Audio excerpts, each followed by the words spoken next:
Happy birthday to you, happy birthday to you. फिल्मी किस्से bye Rakesh में आपका स्वागत है। आज म्यूजिक कंपोजर, म्यूजिक अरेंजमेंट के बादशाह प्यारेलाल की बात करेंगे।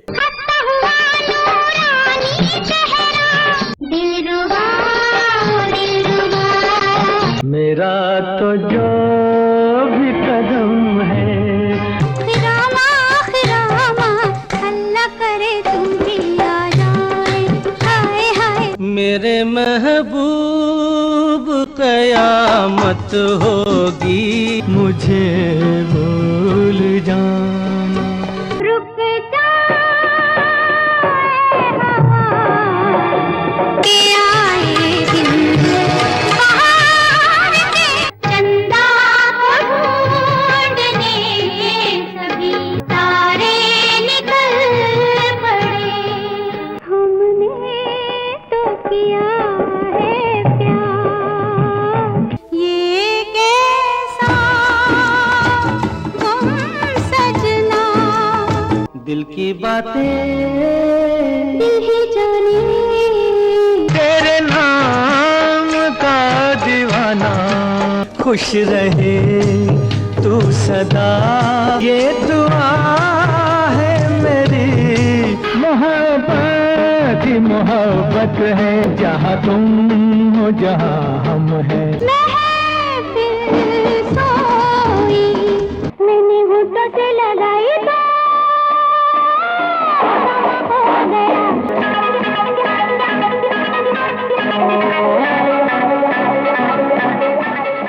लक्ष्मीकांत प्यारेलाल की जोड़ी ने इतना म्यूजिक बनाया है कि उनमें से किसी पर भी एक एपिसोड में पूरी बात हो नहीं सकती। कई एपिसोड्स में भी उनके म्यूजिक के बारे में पूरी बात नहीं हो सकती। फिर भी आज के एपिसोड में प्यारेलाल जी के बारे में कुछ सिलेक्टिव इंफॉर्मेशन आपके साथ शेयर करेंगे। कुछ ऐसी बातें जो बहुत कम लोग जानते हैं।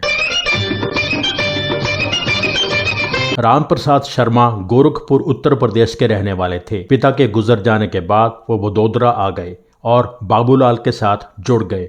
बाबूलाल वहां आर्मी बैंड मास्टर थे। बाबूलाल ने राम प्रसाद शर्मा को म्यूजिक सीखने के लिए कहा। बाबूलाल की मौत के बाद कुछ अरसा तक राम प्रसाद शर्मा उनकी जगह बैंड मास्टर रहे। फिर वो कराची चले गए और अगले 3-4 साल तक वहीं रहे। वो एक बैंड चलाते थे और दूसरों को म्यूजिक की ट्रेनिंग देते थे। वहाँ शादियों और दूसरे फंक्शंस में म्यूजिक प्ले करके उन्होंने काफी पैसा कमाया। उसके बाद वो कलकत्ता चले गए और वहाँ मिक्की कोरिया के साथ म्यूजिक प्ले किया। मिक्की कोरिया हमारे देश में जैज म्यूजिक प्ले करने वाली शुरू की जनरेशन का हिस्सा रहे हैं। कलकत्ता में ही राम प्रसाद शर्मा की मुलाकात यूपी की ही एक लड़की इंदिरा बाई से हो गई। दोनों ने शादी कर ली। दोनों मुंबई आ गए। तब बॉम्बे था। पहला बच्चा हुआ, नाम रखा परशुराम। पर बच्चा माँ को बहुत प्यारा लगता था तो माँ प्यार से बच्चे को प्यारेलाल कहती थी। परशुराम का नाम प्यारेलाल हो गया। प्यारेलाल की माँ जल्द ही इस दुनिया को अलविदा कह गईं और पिता राम प्रसाद शर्मा ने महाराष्ट्र की लड़की सुंदरबाई से शादी कर ली। इस शादी से राम प्रसाद 6 और बच्चों के पिता बने। 2 लड़कियां, 4 लड़के, आनंद, गोरख, महेश, नरेश। प्यारेलाल के पिता राम प्रसाद शर्मा से संगीत की बारीकियां सीखने वालों में बाकी कई लोगों के अलावा शुरू में सी रामचंद्र और नौशाद भी रहे।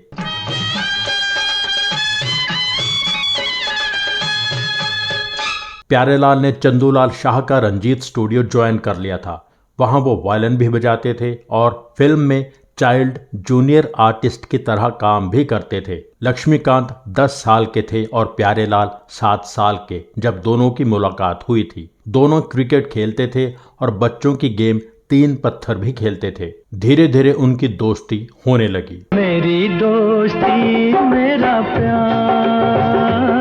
प्यारेलाल के पिता राम प्रसाद शर्मा की माली हालत ठीक नहीं थी तो एक फेवर करने के लिए अन्ना साहब ने प्यारेलाल को अपनी एक फिल्म की रिकॉर्डिंग के लिए मद्रास भेजा। अन्ना साहब यानी संगीतकार सी रामचंद्र। लक्ष्मीकांत अन्ना साहब को पहले ही ज्वाइन कर चुके थे। लक्ष्मीकांत और प्यारेलाल दोनों मद्रास गए जहां सी रामचंद्र की फिल्म की रिकॉर्डिंग थी। फिल्म थी देवता। जेमिनी गणेश और अंजलि देवी। वैजंती माला ने एक वैम्प का रोल किया था। ये फिल्म 1956 में रिलीज हुई। ये पहली फिल्म थी जब दोनों ने साथ में एज म्यूजिशियन काम किया। पहली बार दोनों ने इतना पैसा देखा। प्यारेलाल को 6,800 रुपए मिले। उन्होंने अपने पिता के लिए 1,200 रुपए का कीमती सामान खरीदा। प्यारेलाल कितने मेहनती थे उसका अंदाजा आपको उनके इस शेड्यूल से हो जाएगा। प्यारेलाल के पिता ने प्यारेलाल को बेसिक म्यूजिक तो सिखा ही दिया, पर वो चाहते थे कि उनका बेटा और बेहतर म्यूजिशियन बने। इसलिए उन्होंने प्यारेलाल को म्यूजिशियन एंथोनी गोंसाल्वेस के पास भेजना शुरू कर दिया। प्यारेलाल सुबह 6 बजे उठते थे। 6:55 की बस पकड़कर कोलाबा जाते थे। सुबह 8 बजे से लेकर 9 बजे तक एंथोनी गोंसाल्वेस के पास म्यूजिक सीखते थे। सुबह 9 बजे वहां से निकलते थे बॉम्बे सिम्फनी ऑर्केस्ट्रा पहुंचने के लिए। फिर वहां से 10 बजे निकलते थे रंजीत स्टूडियो पहुंचने के लिए और 10:45 पर रंजीत स्टूडियो पहुंच जाते थे। शाम 5 बजे वो कैडल रोड पर पैदल चलते हुए माहिम के चर्च पहुंचते थे, जहां 7 बजे से रात 10 बजे तक 3 घंटे स्कूल अटेंड करते थे। मेरे दिल में हल्की सी कहीं प्यार हो जाए। कहा जाता है कि प्यारेलाल सी रामचंद्र के लिए म्यूजिक अरेंजर बन गए थे। हालांकि उनके खुद के मुताबिक एज अरेंजर उन्हें पहला मौका मिला 1958 की फिल्म फिर सुबह होगी से। इसके संगीतकार खयाम थे। कल्याणजी भाई ने जब इंडिपेंडेंट संगीतकार के तौर पर काम शुरू किया तो उन्होंने शंकर जयकिशन के अरेंजर सेबेस्टियन को अपना अरेंजर बनाया। 1958 की फिल्म पोस्ट बॉक्स 999 के ओपनिंग क्रेडिट्स में म्यूजिक असिस्टेंट्स में 3 नाम नजर आते हैं, लक्ष्मीकांत, आनंद जी वीर जी, सेबेस्टियन।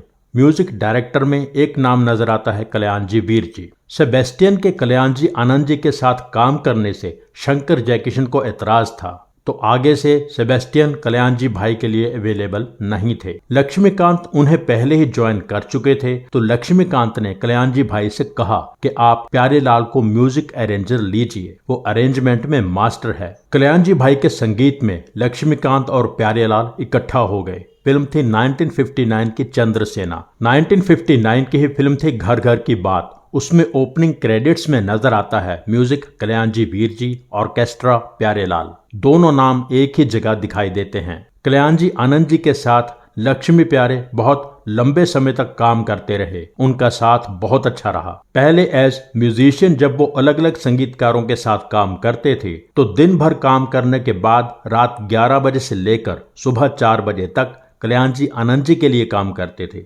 बीच में 2 घंटे की नींद लेकर फिर से पूरा दिन बाकी संगीतकारों के लिए काम करते थे। 1964 की क्लासिक हकीकत का बहुत ही शानदार गाना है, मैं ये सोचकर उसके दर से उठा था, रफी साहब ने गाया, संगीतकार मदन मोहन। इस गाने में जो जादुई वायलिन सुनाई देता है वो प्यारेलाल ने बजाया है।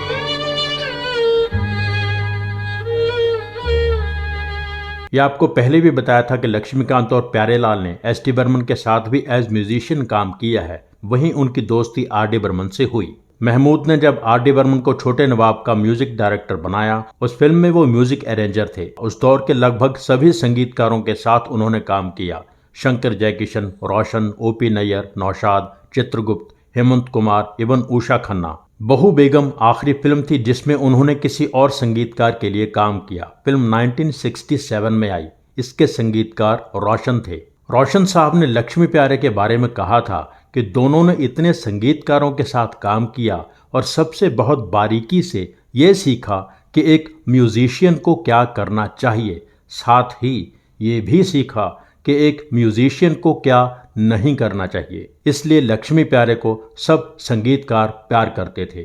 लक्ष्मी प्यारे उस दौर के फिल्म डायरेक्टर के परवेज के पास गए और उनसे कहा, हमें संगीतकार के रूप में मौका चाहिए। चंद्रशेखर और विजया चौधरी को लेकर के परवेज एक फिल्म बना रहे थे, तुमसे प्यार हो गया। इसके लिए लक्ष्मी प्यारे ने 4 गाने रिकॉर्ड किए, पर फिल्म बन नहीं सकी। पर लक्ष्मी प्यारे ने 3 और फिल्में पकड़ लीं, छैला बाबू, हम तुम और वो, पिया लोग क्या कहेंगे।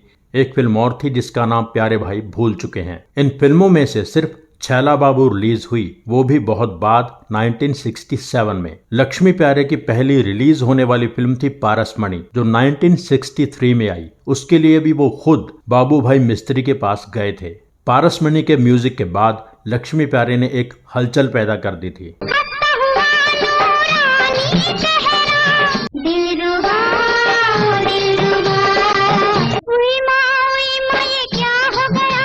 वो जब याद आए सलामत रहो। गली गली ये बात चली तो लोग क्या कहेंगे।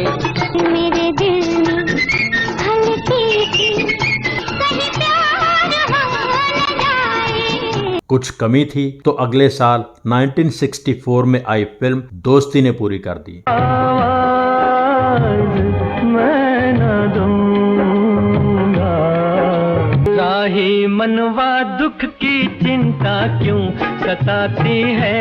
मैं तुम्हारी तरह मेरी दोस्ती मेरा प्यार मेरा तो जो भी कदम है। आगे ये कहानी कहां तक पहुंची आप सब जानते हैं। जैसा कि पहले बताया कि लक्ष्मी प्यारे के बारे में एक छोटे प्रोग्राम में सब कुछ बताया ही नहीं जा सकता। उनके बारे में आगे भी बहुत से एपिसोड्स आते रहेंगे। इस एपिसोड में दी गई जानकारी लेखक राजीव विजयाकर की बुक से ली गई है। राजीव जी की बुक का नाम है म्यूजिक बाय लक्ष्मीकांत प्यारेलाल। ये नेशनल अवार्ड विनिंग बुक है। प्यारेलाल जी को उनके जन्मदिन की ढेर सारी शुभकामनाओं के साथ ये एपिसोड यहीं पूरा करते हैं। Happy birthday to you, happy birthday to